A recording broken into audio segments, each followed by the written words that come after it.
Halo Sobat Youth GKI Kanaan, dimanapun kalian berada, apa kabar semuanya?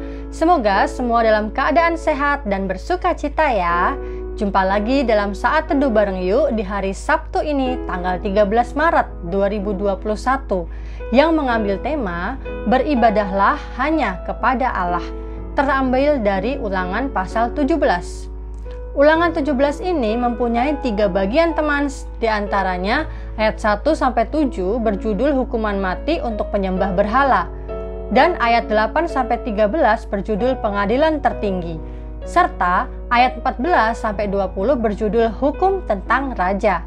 Kita mau baca di bagian pertamanya ya, Ulangan 11 ayat 1-7. Firman Tuhan berbunyi demikian.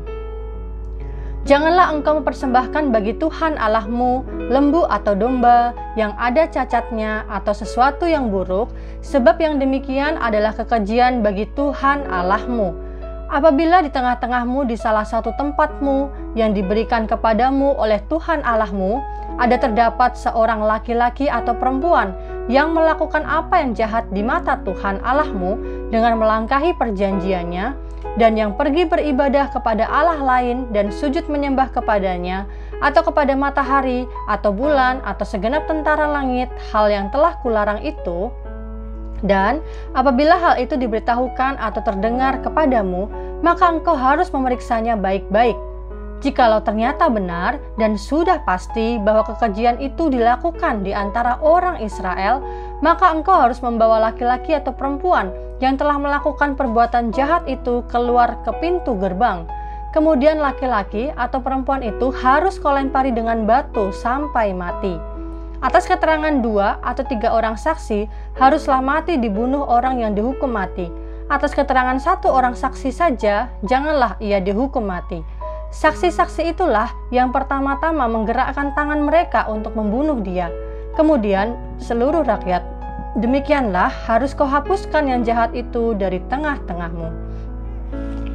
Teman, bangsa Israel diperintahkan untuk memelihara kesucian mereka dengan menyingkirkan dari antara mereka orang-orang yang hidupnya fasik dan melanggar perjanjian.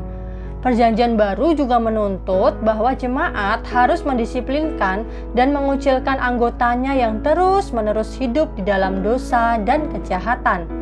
Agar tidak sampai pada pendisiplinan itu, apa sih yang harus dihindari oleh umat Allah, teman? Yang harus dihindari ada 2, yaitu yang pertama, mempersembahkan persembahan yang tidak kudus. Di ayat pertama dikatakan demikian. Janganlah engkau mempersembahkan bagi Tuhan Allahmu lembu atau domba yang ada cacatnya atau sesuatu yang buruk, sebab yang demikian adalah kekejian bagi Tuhan Allahmu. Nah, Allah itu menuntut umatnya untuk mempersembahkan persembahan yang sempurna, karena mempersembahkan kepada Allah sesuatu yang kurang dari yang terbaik adalah suatu pencemaran pelayanan terhadap Allah.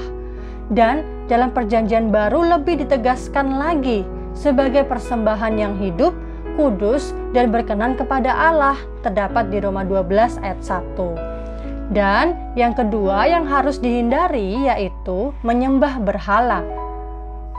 Di ayat kedua sampai ayat ketiga dikatakan demikian.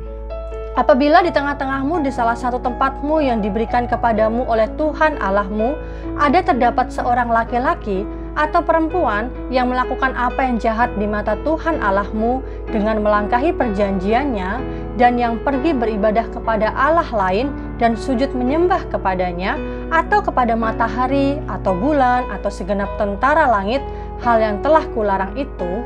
Nah, dikatakan demikian, penyembahan berhala adalah kejijikan bagi Allah, teman.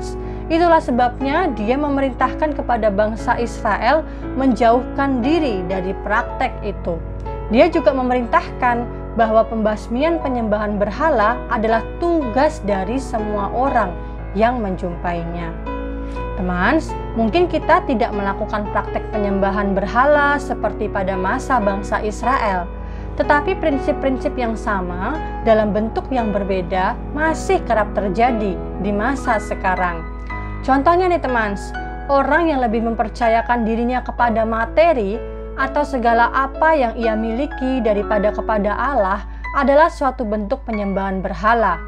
Hal itulah yang diingatkan oleh Yesus dalam Lukas 16 ayat 13 dengan berkata, "Kamu tidak dapat mengabdi kepada Allah dan kepada Mamon."